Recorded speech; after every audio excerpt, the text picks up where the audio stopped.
Nou, om dikke veilig te houden is sowieso belangrijk en dat ze wat een goede staat zijn ook. Maar dat het nou over de rug van de boeren moet, daar ben wij als LTO absoluut niet blij met. Jelle de Visser is een van de betinkers van het plan. Hij zocht het volslijn. Het is net verkeerd om mensen die zorgen voor bepaalde kosten van de oerhiet, daar ook een bijdrage aan leveren te laten. Het is een beetje raar dat de burger zijn onroerend goedbelasting voor zijn huizen opdraaien maakt voor de kosten van de reparatie van landbouwdikjes.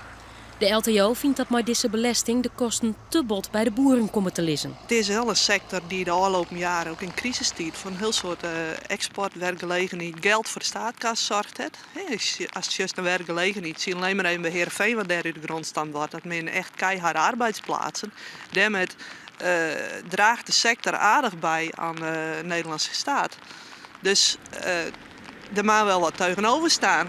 Hoeveel belasting de boeren betalen matten hing het af van hoeveel loon ze hebben en wat het wurg is. Nevens de PvdA gaat het om een paar tientjes de bunder. Maar nevens de LTO is het samen meer dan €100 de bunder. En dus krijgt de Visser een soort reacties.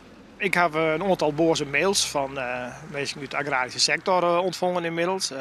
Ik ben een witte boordencrimineel en zo'n soort dingen. En je bent luie ambtenaren. De meesten weten net precies waar ik ben. Dus ik ben van geen boerwest en ik weet er dus alles van. En men denkt er heel oor zo, maar dat is onwetendheid. En dat let ik bij me elk weer zien.